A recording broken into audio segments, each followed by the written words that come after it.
Since 2022, every couple weeks, somebody sends me a box full of college or NFL game balls that they usually want me to turn into custom leather products. Every project is different, and the balls usually have some sort of significance or sentimental value that I do my best to capture in the custom leather goods. Looking at something is one thing, but actually using it and showing it off every day has a little bit more magic to it. These footballs belong to Paul McCall, former Division I starting quarterback for FIU from 2006 to 2009. Paul sent me a box full of balls, but two in particular have significant meaning. This one is a touchdown ball that he threw against Alabama his senior year to give them the 14-13 lead. Yes, that #1 in the nation, 14-0 Alabama team with Julio Jones, Mark Ingram, Trent Richardson, and 21 other future NFL players. This one is a touchdown ball when Paul set the FIU passing touchdown record his senior year. Paul requested that parts of the two special balls be incorporated into both the American bifold and his personal journal. One of my favorite things on the planet is getting to use my craft to create unique goods for others that have particular and significant meaning to them.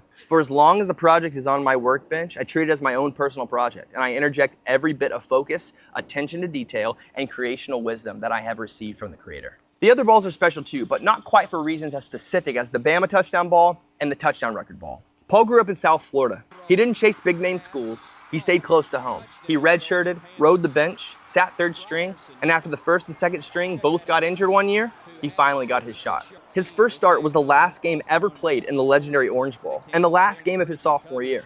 Paul led FIU to their first victory in 2 whole seasons. Paul was actually carried off the field by his teammates. It was also his head coach, Mario Cristobal's first win too.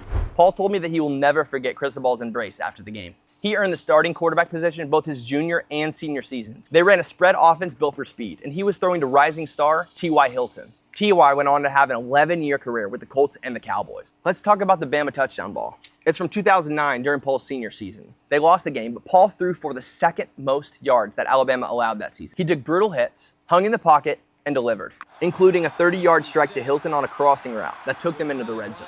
Then came a perfectly timed slant, a 6-yard touchdown that tied the game and silenced 100,000 fans in Bryant-Denny Stadium. This ball is the actual game ball used on that scoring drive. And though they missed the bowl game that season, his legacy was clear. Paul helped put FIU on the map as a real Division I program. So today, this leather gets a second life. 1 notebook and 4 wallets. Goods that Paul and his family can carry every day. Not just a memory, but a reminder of what it took. I think it's cool to be able to carry pieces of the game and pieces of your personal history. Definitely beats the heck out of letting your balls mildew or dry rot in the attic.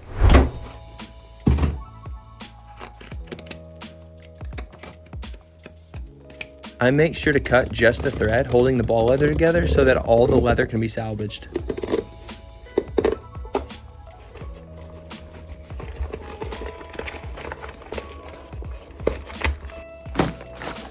Cutting the laces out is the most tedious part.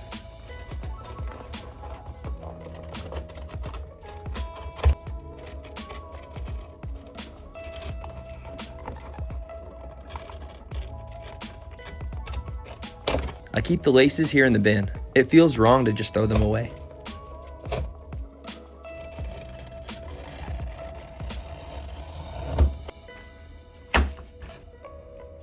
The ends of the panels need to be snipped so that the canvas can be separated from the leather and stitching.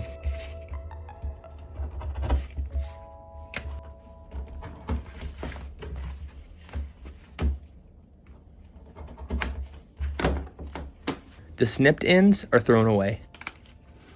My favorite part is pulling the canvas from the leather. I just love the sound and feel of it.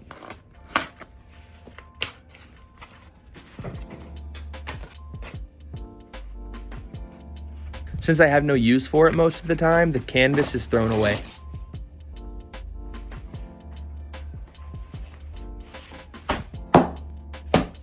The leather panels are then soaked in water and left to get saturated for about 30 minutes. I usually wait until some of the leather dye stains the water before pulling the panels out. The panels have to be soaked because the leather is used to being round and in the shape of a ball, and for the leather goods I'm making, I need the leather to be flat. The water sort of resets the memory of the leather so that it can be molded to whatever shape I need. Flat would do for now. I'm very careful to dry them off a little bit before pressing them flat to dry for about 24 hours.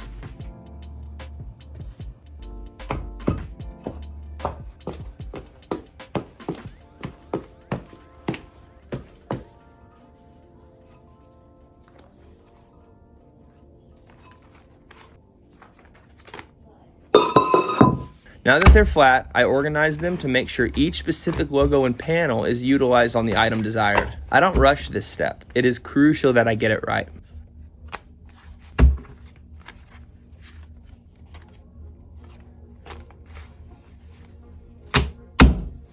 I then start to cut out the non-game ball panels. During this process, I double and triple check that the branding matches the specific leather good that the customer specified.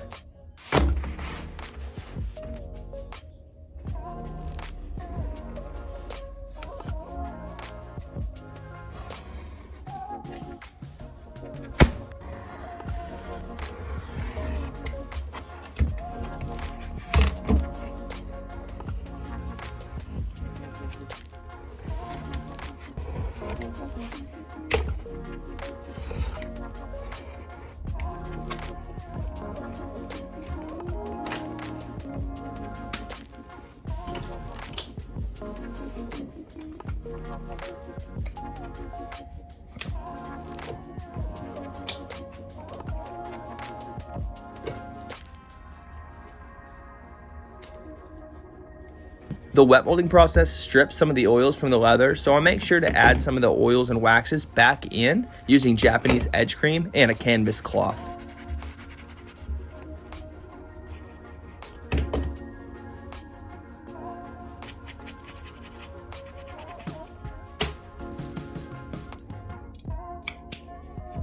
Every detail matters on these small leather goods. Every hole and cut is precisely placed to ensure that the quality and usability of the wallet is maximized.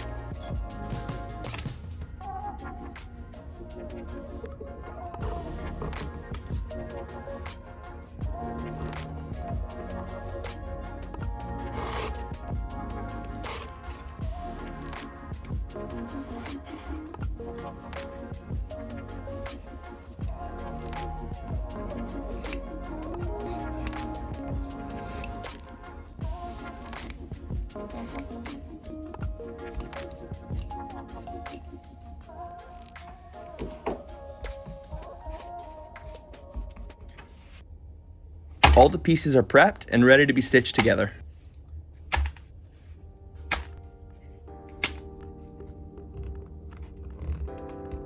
This tool is a marking gauge to help me make my stitch lines perfect.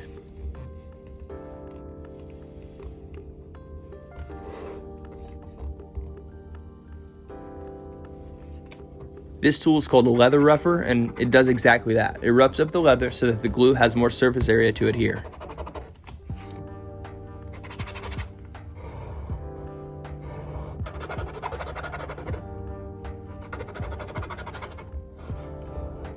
The glue I like to use is water-based and non-toxic, for the most part.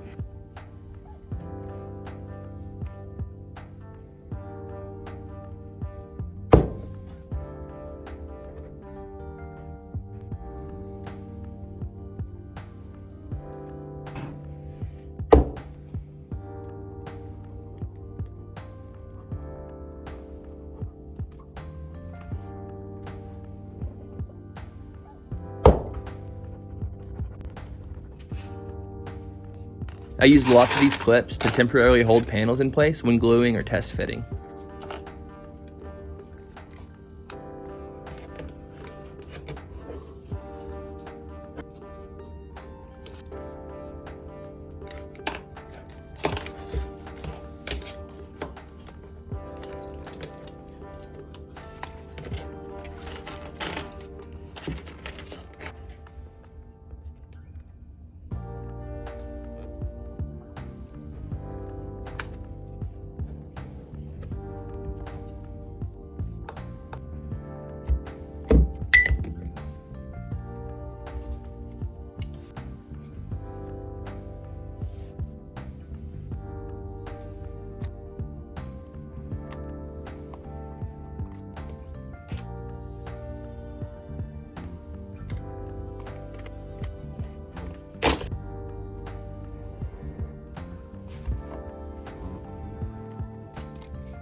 I love using the sewing machine. It is quite literally a well-oiled machine.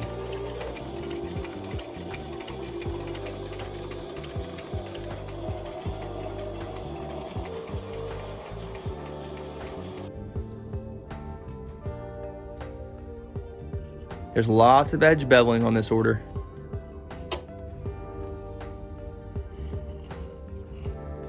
Here I'm putting some dyed Japanese edge cream and using an edge slicker to finish up some of the internal edges. Lots more gluing. Lots more edge beveling. I'm marking where the stitching needs to stop and start on this bifold so that the stitching is consistent and perfect.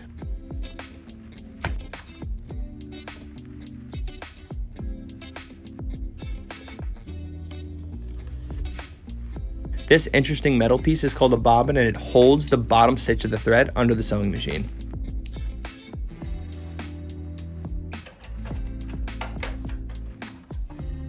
Lots more stitching. Lots more edge beveling.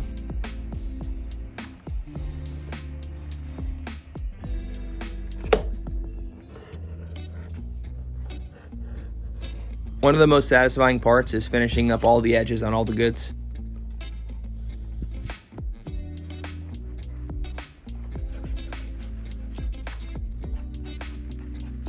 I can start to taste the finish line, and everything's getting close to coming together.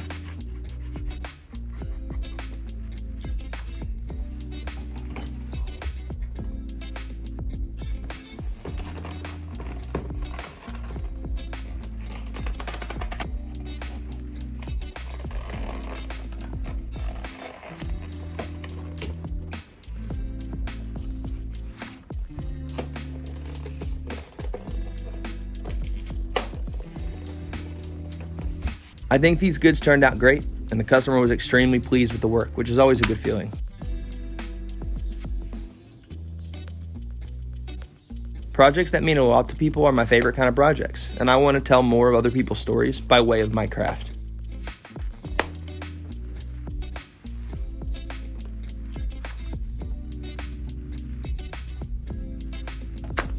I also threw in a free hat and some forever bracelets to the order. I think the customer will appreciate it, since that's what I would want someone to do for me. I have both stock game ball products and stock traditional leather goods available on my website. And if you're interested in starting your own custom project, send me an email. I'm happy to get started on it for you. It all starts with an email and you sending me the ball or balls. My email and all the links are in the description below. If you've gotten this far, please consider liking, commenting, sharing, and subscribing. I want to share as many people's stories alongside my craft as possible. Maybe your custom project will be next.